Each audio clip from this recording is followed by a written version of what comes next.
how did the Southside Crips come onto your radar as it relates to Biggie's murder? There was, I think Kelly had developed the first, the witnesses said that they had seen members of the Southside Crips there, in like either undercover or something was At the random party. at the party, being there, and that they did have possibly spotters or something like that. It wasn't concrete evidence, Right. but it let us look at Southside, and then with the East-West Coast, West Coast type of thing. Well, let's take a look at this. It could be something. So we led to the who would have done it. And so, well, did you see Biggie there or Puffy there? Do you know who Puffy Combs is? Yeah, I know. Okay. Did you see them at the party? I seen both of them there. Did you talk to Little Southside? What did you guys talk about? I mean, you met before, right? He just said, "How you doing?" Yeah, you know. So how did you find out about the car? And where was it? I think the car came into play when we started running people's names to see cars registered to FIs. That's the computer basically. If they were stopped, citations, FIs, associates, then look at if they had been arrested, try to see if they're involved in it, or they're in a car, or they're who was with them, and then it started branching off of there, doing the research, and I think we identified Impala location, and that's when we decided that we were going to do flybys, see if it's there. So real quick, so what did you find? You guys look in and you find that somebody had been pulled over in an Impala? Yeah, Chavez had found that I think he found the citation. Keffe had been cited. Chavez had found that citation where he was driving an Impala, but it wasn't registered to him. It was registered to someone else. And then we got that address, and then we had to verify that the car was there or not.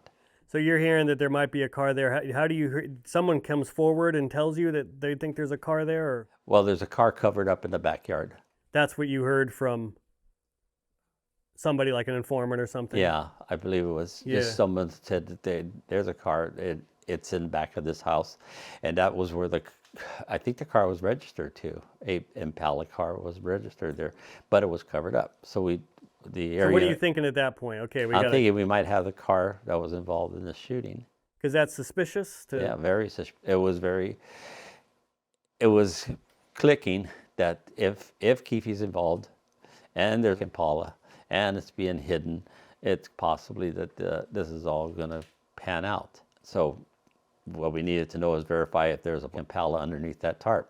Right. So what happens next? Chavez and I have gotten an air flight to fly over the location.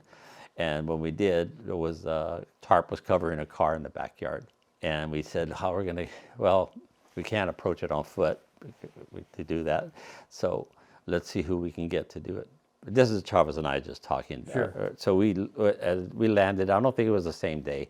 I think we got somebody that was able to go over to that location undetected and flip that tarp over so we can see what it is. And we didn't ask them to tell us what it is, just flip it over so we can get a photo. And then we went, I think the second time the air unit took us up, we took pictures, or the air unit was able to take pictures, and we got the Impala. Yeah, It was crazy. kind of funny. It was crazy because it's like, did we do anything? It wasn't illegal. It was just, hey, right. just go back there and flip that car over. It wasn't like, we're not asking you to steal it. Right. And it's not one of you guys going No, in without we're a not warrant going. and They're doing just anything. if you happen to be there and you happen to flip it over, thank you. Yeah, you get curious, you want to see what's under it, yeah. Yeah. So you're thinking, why would you have a new car like that one? Not a cheap car. Right. And you've taken it off the road, you've hidden it in the backyard, and you've got a cover on it. Well, it's I think it was a 95 or 6. Something like that, yeah. Yeah. Yeah, it was only a year or two old. Yeah, it's good, and they're good cars. It was a Super they weren't Sport. cheap. Was it an SS? Yeah. Yeah. They weren't cheap cars either. Nope. Yeah. No, so why would they do that? What is he hiding? What is this? Right. The excuse he ultimately gave was that the payments were behind and they weren't. Repossession was they were trying to avoid getting repossessed. But I never understood, like, if you're a rich Yeah. Self-proclaimed drug trafficker making, bringing in millions a month with your operation. You can't make a car payment? Yeah, I thought that there was a follow-up done on that wasn't true. Oh, really? Yeah, I don't know. Again, After the Impala was seized and Mm-hmm. lab work did all its stuff on it, it was turned over to the finance company. It wasn't Oh. ever given back to Keffe. So I think they Okay. did determine that they they were owed looking money. for it. But also it could be that, months had gone by. Maybe Keffe stopped making payments on it because he doesn't want a trail either. You know what I mean? Right. One doesn't necessarily cause the other, but it might be for the same Well, reason. one gangster, a side story, was that he was driving around in an unregistered vehicle, and plus he was behind in payments, type of thing, because they were going to impound repossession his car. Then we get a call because there's a big 415. He doesn't want to take the car, disturbing the peace. So we get there, we ask the guy, why don't you just pay it? Why don't you pay your tickets? Why don't you pay your bill? He says, I don't give them the money until they absolutely have to. And I was like, okay. Hey, time value of money. Hold on to it as long as you can, I guess. Yeah, so you're like, that's the way you want to live. Were you guys thinking of any connections back to Tupac's murder? Then that was floated early on. Right, It's a it was retaliation. revamped, We said no. I said we just don't have. Las Vegas was doing an ample job at the time. They were doing what they could for that case, and we were going to do this. And unless there was a direct link, we weren't going to convolute our case. Sure, unless evidence points you in that direction. Yeah. Right? Yeah. Yeah. So we just said no. Let's focus on this. Let's focus on the fact that the Crips feel disrespected. They weren't paid. We knew that portion of Right. it. We had that he's supposed to pay a tribute, basically, being here. You're going to come here and make money and then not pay us and give us money? Yeah. Yeah, which is common. Yeah.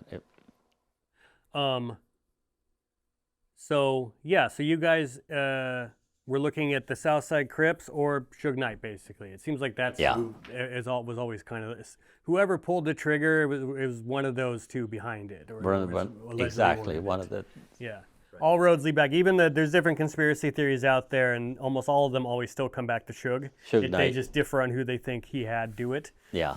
But it's Who had the juice to be able to pull it off? right. To had that power. Yeah. Yeah, and I always say, I mean, it's the Occam's razor, the easiest explanation is usually true, and it's if you have a bunch of blood gang member killers, Yeah. which he supposedly had at his, command, Mm-hmm. and then had done this kind of work many times before. You got guys that have, a dozen plus murders on them. Do you know what I mean already? Sure. It's nothing for them to, it's a higher profile case, obviously. You're going to have a lot more heat on it, but Yeah. it's still a drive-by shooting. That's what it is. I always tell people it's not a coincidence that Tupac and Biggie were killed in gang member style drive-by shootings. Who do you think did it? Gangs. More than likely, Yeah. Yeah.